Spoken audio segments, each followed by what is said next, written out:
Պարոն Մանուկյան, այսօրվա իր ուղերձում Նիկոլ Փաշինյանը պնդեց, որ հայոց ցեղասպանությունը հայ ժողովրդին միջազգային խարդավանքների մեջ ներքաշելու հետևանք է, որը մեկնարկեց 19-րդ դարի կեսերից եւ իր ողբերգական կուլմինացիային հասավ 1915-ին։ Ինչ է սա նշանակում? Փաշինյանը ցեղասպանության կազմակերպման եւ իրականացման պատասխանատվությունը փորձում է հանել Թուրքիայի ուսերից։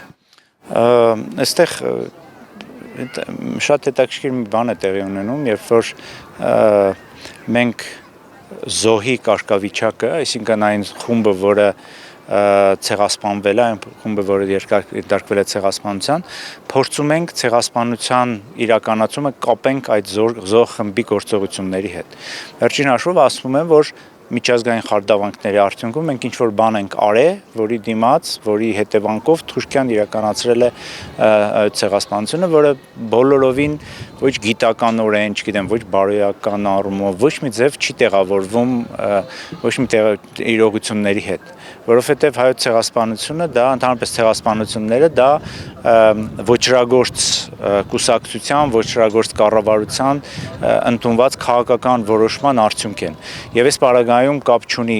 ինչպես էլ հայերը իրենց պահեին, ինչ էլ հայերը անեին, ցեղասպանությունը մեկա լինելու էր, որովհետև ինքը ծնվել էր հենց երիտուրքական վերնախավի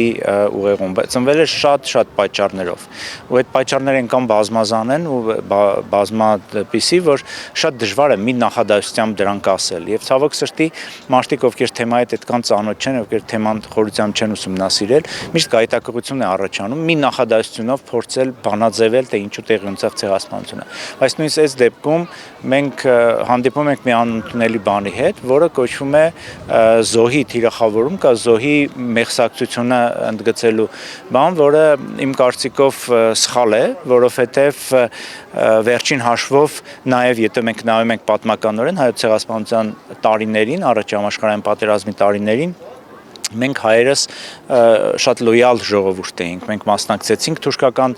բանակում առաջ համաշխարհային պատերազմի, նույնիսկ հերոսներ տվեցինք Օսմանյան բանակի եւ այդ առումով մեղադրել, որ մենք ազդվելով միջազգային ուժերի կողմից ինչ-որ բան են արել, որի պատճառով եղել է ցեղասպանություն,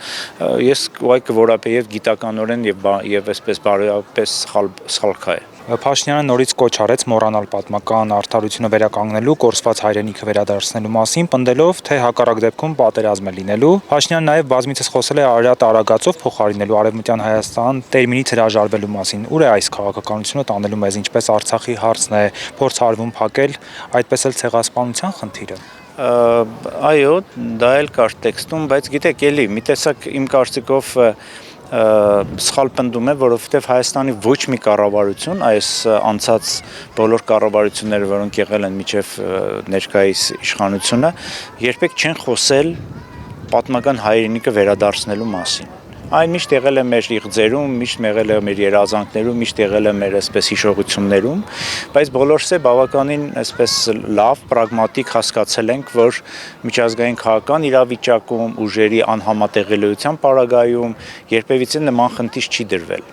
Եվ հիմա փաստորեն մեղադրել մի գոյություն չունեցող բանի վրա կառուցել հակաթեզ, ինձ թվում է էլի մի քիչ ազնիվ չի, որովհետև ամեն դեպքում դու չես կարող արգելես մարդկանց երազել, դու չես կարող արգելես մարդկանց նայել Արարատին, որը ամեն օր իրենք տեսնում են իրենց պատկերում։ Դու չես կարող արգելես մարդկանց ընտանեկան պատմությունները վերհիշել, որտեղից են իրենք եկել, ինչպես են այստեղ հայտնվել, ինչ հանցագործության հետևանքով են իրենք այստեղ։ Երբ որ մենք խոսում ենք պատմական արտադրության վերականգնման մասին, դա հեչ պարտադիր չի, որ լինի հողը, դա պարտադիր չի լինի, որ լինի, չգիտեմ, ինչ-որ ագրեսիվ, ինչ-որ գործողություն։ Դա պարզ սխալներ ընդունելու, զղջալու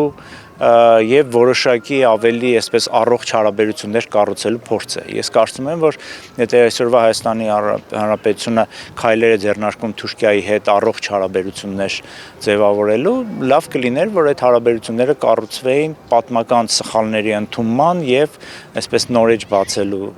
տեսանկյունից, եւ դա չլիներ մոռացության, հանցագործությունը կոծկելու, հանցագործությունը այսպես չհիշելու վրա, որովհետեւ դա կոնտրպրոդուկտիվ է, դա ոչ արդյունավետ է, ցանկացած թեմա, հարց, որը դու կոծկում ես, փակում ես, փորձում ես լռեցնես, վաղը միսօր մի տեղից դուրս է գալու եւ այդ դուրս գալու հետևանքները կարող են շատ ավելի աղետալի լինեն, քան բնականon ընթացքը։ Այս առումով կարծում եմ, որ այս թեզի հետ ես չի համաձայնվի։